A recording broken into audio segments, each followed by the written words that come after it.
Run with Me, Nike, written by Cassandra Case, illustrated by Dan Brown. The Olympics in 420 BC. In English, we pronounce this word Nike, but in Greek, it would be Nike. Run with me, Nike. Thomas, Lucy, Emma, and Kevin are visiting the Origins of Western Culture exhibit at the Smithsonian Institution's National Museum of Natural History. Thomas rushes ahead, taking the stairs two at a time. "I'm in training," he calls over his shoulder. "For what, the Olympics?" jokes Kevin. "Maybe one day," Thomas answers. "But for now, I just hope to make the track team." In the section on ancient Greece, the four friends look at the model of the Acropolis, the hill in Athens where the Parthenon was built. Emma starts to sketch and Lucy gets out her camera. "Look at all the pathways and steps down to the side of the Acropolis," Thomas says. "Those stairs would really get you in shape, Thomas," jokes Lucy, and everyone laughs. Thomas measures himself against the life-size figures in the mural painted on the wall beside the exhibit. "I'm almost as tall as a man was in ancient Greece," he says. "Come look at these silver coins," says Kevin. He bends over a display case to get a closer look, but Thomas is looking at a painted image of two men running a race. He is drawn to it because the runners look strong and eager. "Faster, faster," a voice calls from a distance. Thomas is running barefoot over the grass. He can hear others running behind him. They are all racing toward a group of men wearing white tunics. Thomas can see that another boy is about to pass him. Thomas puts on a burst of speed and manages to get alongside the boy as they cross the line at the end of the field. One of the men pats Thomas on the shoulder. "I knew you had it in you, Thomas," the man says. "Now walk around a bit to cool yourself down." Thomas can only nod. He is too out of breath to speak. "I think your nephew has had enough training for today, Demetrios," another man calls. "He needs to save strength for the Olympiad." The Olympiad, Thomas thinks. "I'm in ancient Greece. This man is my trainer for the Olympics." Thomas follows the other runners into a low stone building. They rinse off in a shallow pool. Then they lower themselves into a large well of very hot water. Thomas is glad they don't stay in very long. When they are done with the baths, the boys run to a courtyard and dive into a huge swimming pool. The cool spring water circulates through spouts and fountains. After their swim, the boys dry off in rough linen sheets. The trainers rub oil on their skin, then scrape off the oil with curved, dull blades. "Here is your chiton, Thomas," calls a boy named Milo as he tosses Thomas a ball of cloth. Thomas sees that it is a short linen tunic. "Well, Demetrios, Athens has a fine candidate for the games," says one of the trainers. "Thank you," says Demetrios. He smiles at Thomas. "Our patron chooses wisely. We are lucky to have one of the most powerful citizens of Athens for our sponsor." As everyone is leaving the baths, a young man runs up. "Uncle Demetrios," he calls. "The charioteer broke his arm and can't drive." The boy then sees Thomas grab his shoulders with excitement. "Brother, guess what?" he says. "Our patron asked me to be his charioteer in the Olympiad." "That is good news," exclaims Thomas happily. "It is a great honor, Luco," says Demetrios, clapping the boy on the back. Everyone congratulates Luco as they walk into Olympia. The city is filled with activity. They pass food stalls, men reciting poetry, jugglers, and vendors selling doves, rabbits, pigs, and goats. A procession passes by, leading a white bull covered with garlands. The group follows, and they come to a street lined with temples.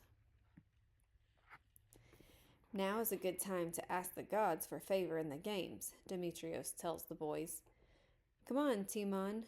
Milo tugs Thomas's arm. "Let's go to the biggest temple and see the statue of the god Zeus. My father says it is the most wondrous statue in the world. The city-state of Elis even stamps it on their coins. Look. Milo holds out a coin showing Zeus on a throne. The boys enter the temple, then stop short. The statue is 40 feet high. They look up in awe at Zeus's huge body made of smooth ivory and draped in a robe of shimmering carved gold.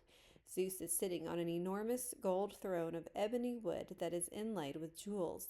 Standing in the palm of Zeus's right hand is a smaller statue of a winged woman. She seems tiny compared to Zeus.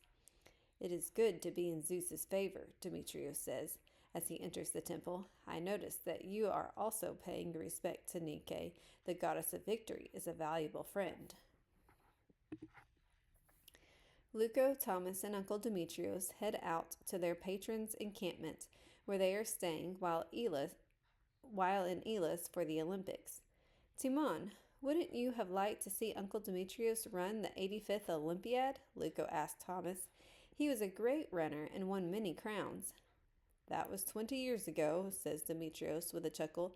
Timon will soon break my record, I am sure. I'll never forget the first time you competed at Nemea, dear brother, says Luco, putting an arm around Thomas's shoulder. You won the wild celery crown. I hope you will collect an olive crown at this Olympiad. And I hope you do too, says Thomas. The three have come over a ridge. Ahead, Thomas sees a large decorated tent. Behind it are smaller tents and an enclosure for horses. Inside the large tent, everyone lies on cushioned couches to eat. A girl, the first Thomas has seen anywhere, brings bread, olives, grilled fish, goat cheese, figs, and grapes. She is about his own age. Your patron went to inform the council that Luco will be his charioteer, says the girl. He says you are to eat without him. Thank you, Daria, says Uncle Demetrios. Daria, are you coming to the Olympiad? Asks Thomas. Daria tosses her head. And dishonor myself by breaking the rule? No, we women go to honor Hera at the women's games, where you cannot go. I am happy to see some rules are still followed, says Demetrios with a sigh. Sparta did not honor the rules and is banned from the Olympiad. Sparta did more than just break the rules, said Luco. Sparta declared war on Elis, the sacred home of Zeus. After dinner, they go to a smaller tent with beds for each of them. Socrates says things are always changing, says Luco. He says it is good to question. That way, you are sure whatever you do still comes from truth. I told you to stay away from his bad influence, Demetrios is suddenly angry. The oracle at Delphi says that Socrates is the wisest man there is, Luco answers calmly. The oracle is known to speak in riddles, Demetrios answers.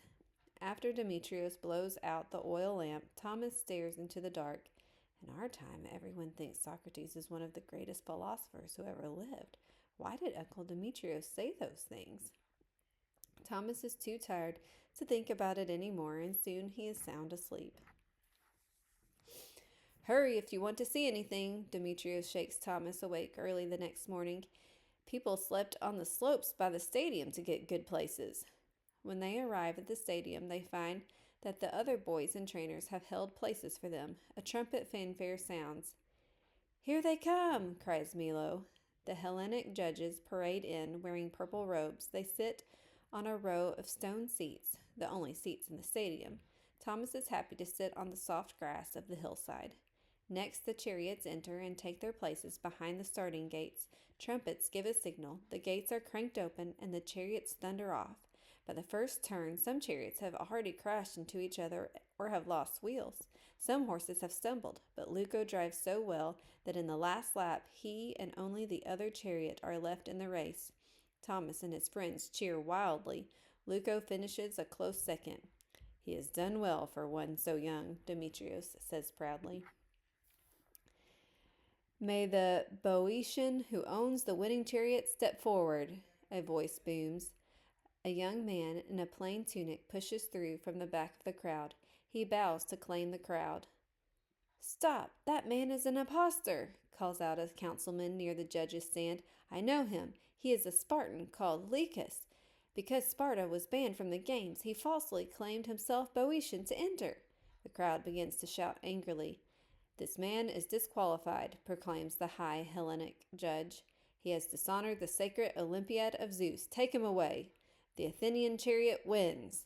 The angry shouts turn to cheers. Leuco stands solemnly while his own patron, the owner of the chariot, accepts the olive crown. On the day of the boys' 200-meter race, Thomas, Milo, and the others line up at a stone sill across one end of the long stadium. Thomas looks down at his bare toes wrapped over the starting stones. He remembers what Leuco had told him in their tent the night before. Winning the chariot race because the other owner was disqualified is not a true win, Leuco had said. It is up to you now to bring honor to Athens. If Nike is your friend, you can't lose. If you are my friend, run with me, Nike, Thomas thinks. He tries to imagine Nike's wings on his feet. The signal comes, and he takes off. Nike, Nike, his mind says, in time to his running feet. The crowd is a blur. He hears breathing as Milo passes him. Thomas digs down inside himself. Nike, Nike, Nike. His feet hardly touch the ground as he runs faster than he's ever run before. With his heart pounding, he passes Milo at the finish. He hears roaring and cheering. Suddenly, people are crowding around and patting his back. Demetrius grins and hugs him, and Leuco leaps around, yelling, Praise to Nike! Honor for Athens! I won! Thomas shouts. Standing in front of the judges, he bows his head to receive the olive leaf crown. That night, the patron gives a banquet in his tent. Daria and other girls dance and sing to the music of lyres, flutes, and bells. There is delicious food. Thomas, Leuco, Uncle Demetrius, and the guests relax on the couches. Then the patron stands up. He is holding a wide, flat goblet in both hands. This calyx was my grandfather's. I use these goblets only for great occasions. Lift them to toast these brothers, the pride of Athens. To Timon and Leuco, the pride of Athens, says the guests, raising their calyxes. As they drink, Thomas can see that a face is painted on the bottom of each goblet. An oil lamp sputters. Smoke drifts up, and he blinks several times.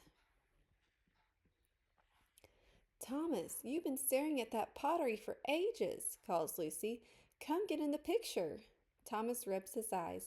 Emma and Kevin stand in front of the Acropolis display. Okay, ready, says Lucy as Thomas gets in place. Hey, says Thomas as he feels a tug at his hair. Sorry, says Emma, but I didn't think you'd want this hanging out of your hair in the picture. Emma is holding an olive leaf. Thomas takes the leaf and smiles. Thanks, Nike, he thinks as he slips it in his pocket. He looks at the camera. Okay, everyone, say Nike, he says. Nike, they all sing out. Lucy snaps the picture. As the four cross the National Mall later, Thomas asks Kevin, in those coins you were looking at, did any show Zeus on a throne with Nike standing in his hand? I didn't see one exactly like that, Kevin says. Why? I was just curious, Thomas shrugs. Come on, I'll race you to the bus. About Greece in 420 BC. In the 5th century BC, the cities of Greece were organized as states, each with its own government and military. The city-state of Athens was ruled by Pericles, a great warrior and patron of the arts. He had the Parthenon built as a temple to honor Athena, the daughter of Zeus and the goddess of war. The Parthenon was built on the Acropolis, a flat-topped hill. When we think of Greece, we often think of the Parthenon, and tourists still go to see its ruins. The first Olympiad was held in 776 BC in Olympia, a wooded valley in the city-state of Elis, as part of a religious festival. The only event was a 200-meter sprint. Instead of medals, athletes won olive crowns made from an olive tree behind the temple of Zeus. Athletes for the games were sponsored by rich and powerful men called patrons. Patrons paid all expenses, provided trainers, and often kept the athletes in their homes as part of their families. The Olympics were held every 4 years, as they still are today. Soon after the first Olympiad, other events were added, such as chariot races and wrestling. The Olympiad lasted for 5 days. In addition to the athletic events, there were religious ceremonies and a banquet at the end. The city-states in ancient Greece often fought between themselves over boundaries or trade routes. At the time of a festival, a truce was declared so that people could travel to and from the games in safety. City-states would pick up their wars again when the truce ended. In 420 BC, Sparta would not obey the truce and was banned from the Olympic Games. Lycus, the Spartan in this story who tried to enter the 420 BC Olympiad disguised as a Boeotian, was a real person. He had trained his horses for so long that he could not stand it when his city-states war on Elis caused Sparta to be banned. Around 435 BC, a sculptor named Phidias was invited to create a statue of Zeus for the temple in Olympia. Phidias had just finished the statue of Athena for the Parthenon in Athens. His Zeus was so amazing that it became one of the 7 wonders of the ancient world. The statue was destroyed by fire 800 years later. What we know of it comes from coins, drawings, and writings of people who saw it.